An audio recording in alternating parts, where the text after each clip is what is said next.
Hello friends, welcome to the Decode IAS classes.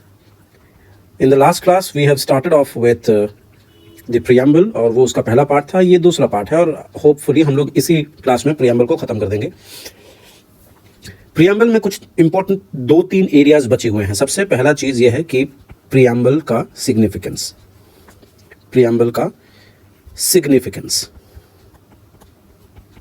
अब इस preamble के सिग्निफिकेंस को समझने के लिए थोड़ा सा हम लोग जान लेते हैं कि अभी तक अगर किसी ने पहला वाला वीडियो नहीं देखा है तो बेहतर तो ये होगा कि आप पहला वाला वीडियो प्रीएम्बल पे देख लें, लेकिन अगर नहीं देखा है और समय बचाना चाहते हैं तो just a small very brief recap कि जो प्रीएम्बल है, इस प्रीएम्बल को कई लोग इसको कॉन्स्टिट्यूशन का इंट्रोडक्शन बताते हैं। एक ऐसा इंट्रोडक्शन जहां पे India as a nation, as a country कैसा है, इंडिया का नेचर कैसा है ये बताता है। और दूसरी चीज जो बताता है वो ये है कि इंडिया को कैसा होना चाहिए, यानी कि गोल्स क्या हैं जो हमने अचीव करना है इस कॉन्स्टिट्यूशन के जरिए। अब इसमें हम लोगों ने पढ़ा था कि जैसे इंडिया सॉवरेन है, इंडिया सोशलिस्ट है, इंडिया सेक्युलर है, एटसेट्रा एटसेट्रा। और गोल्स में हम लोगों ने पढ़ा था कि यहाँ पे हम लोग चाहते हैं कि हम लोग इक्वालिटी, ठीक है, हम लोग liberty, fraternity etcetera etcetera achieve कर सकें। तो ये तो कुछ बेसिक चीज थी और इसी प्रीएम्बल के तहत हमको पता चला था ये जो कॉन्स्टिट्यूशन का जो डॉक्यूमेंट है, ये डॉक्यूमेंट कब हमारे देश में अप्लाई हो रहा है, कौन से तारीख से ये अडॉप्ट किया गया है, इसके बारे में भी हमें इंफॉर्मेशन मिली थी। अब जैसे हम लोगों ने देखा कि यहाँ पे कैसा होना चाहिए और क्या है इंडिया एज ए कंट्री, इसके बारे में है, तो कई लोगों ने कहा था कि ये इंडिया का आइडेंटिटी कार्ड जैसा है, आइडेंटिटी कार्ड है। तो ऐसा भी कहा जा सकता है कि प्रीएम्बल जो है वो इंडिया का रिपोर्ट कार्ड भी है। Report card in the sense कि इंडिया की प्रोग्रेस को हम लोग देखेंगे कि प्रोग्रेस जो भी इंडिया ने अचीव किया उसको हम लोग चेक करेंगे कि जो गोल्स हमने सेट किए थे प्रीएम्बल में, क्या वो गोल्स अचीव हो रहे हैं, जो भी प्रोग्रेस हो रहा है क्या ये प्रोग्रेस इस गोल को रिफ्लेक्ट कर रहा है। तो ये दो चीजें हमें समझनी चाहिए। इसीलिए ये कहना सही होगा कि प्रीएम्बल जो है ये एक तरीके का रिपोर्ट कार्ड का काम भी करता है। अब इसी चीज को थोड़ा सा और डिटेल में समझने के लिए हम लोग दो तीन कॉन्स्टिट्यूशनल एक्सपर्ट्स के ओपिनियन जानेंगे जो कि इसकी सिग्निफिकेंस को बताएंगे। जैसे हम लोग शुरुआत करते हैं के.एम. मुंशी से। के.एम. मुंशी जो है, एक तो ये ड्राफ्टिंग कमेटी के मेंबर भी थे और इन्होंने कहा था कि प्रीएम्बल जो है वो हॉरोस्कोप जैसा है। हॉरोस्कोप जैसा, किसका हॉरोस्कोप है कि इंडिया जो कंट्री है, India as a sovereign democratic republic, इसका हॉरोस्कोप कैसा होगा, इसका भविष्य क्या होगा। तो जहां पे भी आपको ये हॉरोस्कोप वाला शब्द दिखेगा जो कि प्रीएम्बल के साथ अटैच किया गया है, तो यकीन मानिए ये के.एम. मुंशी ने कहा था, ये आप रिलेट करिएगा। जो दूसरी इंपॉर्टेंट हस्ती है हमारे इस डिस्कशन में वो है पंडित ठाकुर दास भार्गव। पंडित ठाकुर दास भार्गव।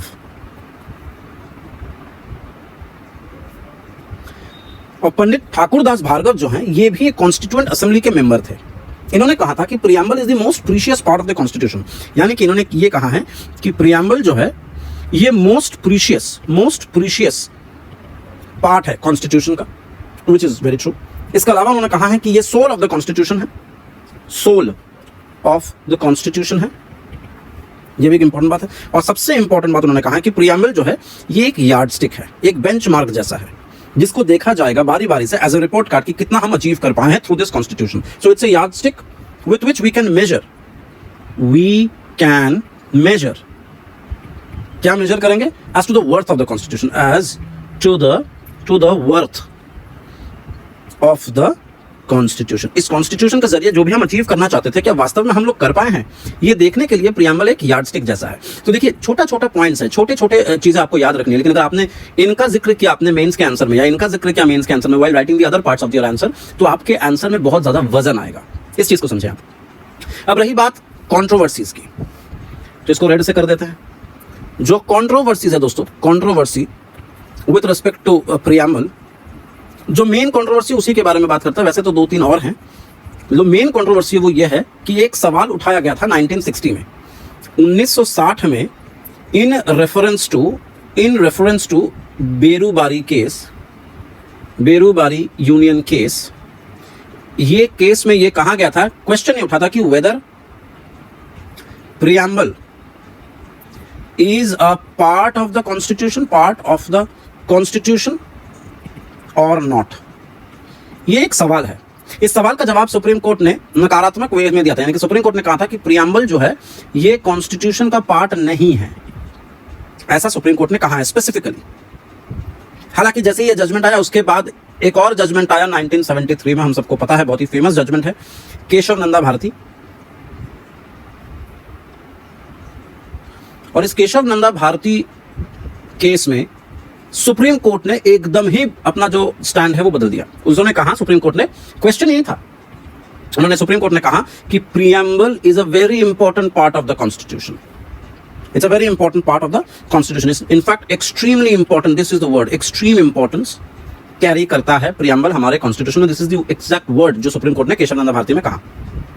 अब उसके बाद एक और केस आता है हमारे सामने जिसका नाम है LIC of India case. LIC of India case, ये घटना है 1995 का। और इस केस में सुप्रीम कोर्ट ने, अच्छी बात यह है कि अपना पुराना जो केशव नंदा भारती में जजमेंट था तो उसी को अपहेल्ड किया, और साथ ही साथ कहा कि प्रियम्बल जो है ये एक इंटीग्रल पार्ट है, एक इंटीग्रल पार्ट है किसका, ऑफ द कॉन्स्टिट्यूशन। तो पोजीशन अभी काफी क्लियर है कि प्रियम्बल जो है ये इंटीग्रल पार्ट है कॉन्स्टिट्यूशन का। हालांकि प्रियम्बल जो है वो जस्टिशिएबल नहीं है, लेकिन प्रियम्बल का इस्तेमाल सुप्रीम कोर्ट या जुडिशियरी कर सकती है व्हाइल एडजुडिकेटिंग एनी एग्जीक्यूटिव और लेजिस्लेटिव एक्शंस। ठीक है, यानी कि जब भी कोई आइन निकल के आएगा, जब भी किसी लॉ पे डिबेट होगी सुप्रीम कोर्ट में, या कोई एग्जीक्यूटिव एक्शन पे डिबेट होगा सुप्रीम कोर्ट में, या केस चल रहा होगा, तो जस्टिस प्रोवाइड करने के लिए सुप्रीम कोर्ट या फॉर दैट मैटर जुडिशियरी जो है वो प्रियम्बल को दिमाग में रख के किसी भी लॉ का इंटेंशन को जज कर सकती है, या किसी एग्जीक्यूटिव एक्शन के पीछे का जो मोटिव है उसको जानने के लिए प्रियम्बल का इस्तेमाल कर सकती है। यानी कि जुडिशियल पर्पसेस के लिए प्रियम्बल को इस्तेमाल भले किया जाए जुडिशियरी द्वारा, लेकिन जुडिशियरी जो है उसको जस्टिशिएबल नहीं बना सकता। ठीक है, अब एक और कंट्रोवर्सी वैसे है, मैं सिर्फ जिक्र करूंगा, आप लोग अगर इंटरेस्ट है तो आप कमेंट सेक्शन में बताइएगा, मैं उसको डिटेल्स में कभी ना कभी एक सेपरेट सा वीडियो बनाऊंगा। कि जब मोदी सरकार प्राइम मिनिस्टर के कुर्सी को ले ली थी पहली बार, जब मोदी सरकार पहली बार यूनियन में बनाती है सरकार, उस समय जो रिपब्लिक डे परेड हुआ था तो उसमें जो प्रियम्बल का एक सॉर्ट ऑफ एक फ्लैग जैसा निकला था, एक परचम जैसा निकला था, उसके अंदर जो लिखा हुआ था we the people so and so, उसमें सोशलिस्ट और सेक्युलर वाला जो शब्द है, दो शब्द वर मिसिंग। यानी कि ये जो प्रियम्बल को उन्होंने दर्शाया था, प्रेजेंट किया था या सबके सामने पेश किया था परेड में, that was a preamble pre 42nd amendment, pre 42nd constitutional amendment, जहां पे सेक्युलर, सोशलिस्ट ये सब शब्द नहीं थे। इसको लेकर काफी बवाल उठा था। स्वाभाविक सी बात है, बीजेपी या मोदी सरकार जानी जाती है एक हिंदुत्व का ध्वज लेके खड़ी है, और उसके सामने एक प्रियम्बल का ऐसा झंडा निकला हुआ है, एक परचम निकला हुआ है जिसमें सेक्युलर शब्द मिसिंग है, तो स्वाभाविक रूप से इसके बारे में काफी डिबेट हुआ था। आप लोग इसको जरा डिटेल में पढ़ना चाहते हो तो आप पढ़ सकते हैं या कमेंट सेक्शन में बता सकते हैं। जो लास्ट एस्पेक्ट है प्रियम्बल का वो ये है कि कैन प्रियम्बल बी अमेंडेड। अगर ये सवाल आखिरी सवाल है प्रियम्बल के रेस्पेक्ट में, तो इसका जवाब बोल्ड और कैपिटल में है यस। और एक ही बार अब तक हमारा प्रियम्बल जो है अमेंड किया गया है, पहली बार और आखिरी बार अभी तक so far, which is the 42nd constitutional amendment act. और ये 42nd कॉन्स्टिट्यूशनल अमेंडमेंट एक्ट को कई लोग जो है मिनी कॉन्स्टिट्यूशन भी बोलते हैं, क्योंकि बहुत सारी चीजें इसमें चेंज हुई थी। इसमें सिर्फ एक चीज समझने लायक है कि जो 42nd अमेंडमेंट है इसका साल है 1976, और 1973 में केशव नंदा भारती केस आ चुका है, जिसके अंदर बेसिक स्ट्रक्चर के बारे में सुप्रीम कोर्ट बोल चुका है। यानी कि 73 के बाद जब ये 76 में अमेंडमेंट हुआ तो यही सवाल उठाया गया कि क्या अमेंड किया जा सकता है। जवाब आया हाँ किया जा सकता है, लेकिन प्रियम्बल के अंदर जो इसका बेसिक कोर है, जो उसका बेसिक एसेंस है, जो पूरे संविधान का बेसिक स्ट्रक्चर को दर्शाता है, आप उसको चेंज नहीं कर सकते। तो yes, through article 368 the preamble can be amended, but without hampering the basic features या structure of the constitution।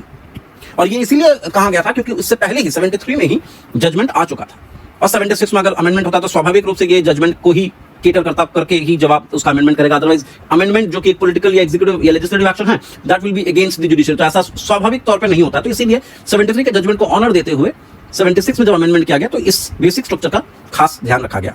तो मेरे हिसाब से प्रियम्बल से रिलेटेड जितनी सारी तथ्य हैं, जितनी सारी इन्फॉर्मेशन आपको समझ में आ चुका होगा। अगर आपको ये अच्छा लगा, वीडियो कंटेंट पसंद आ रहा है, तो कमेंट सेक्शन में जरूर बताइए। चैनल को सपोर्ट कीजिए, नया चैनल है। इसी तरीके से हम लोग और भी वीडियोस लाते रहेंगे, और यूपी पीसीएस जो लोग दे रहे हैं उनके लिए एक स्ट्रैटेजी वीडियो हम लोग कल ही अपलोड करने वाले हैं। तो जो इंटरेस्टेड है कमेंट सेक्शन में जरूर बताएं। Thank you so much, take care, good night.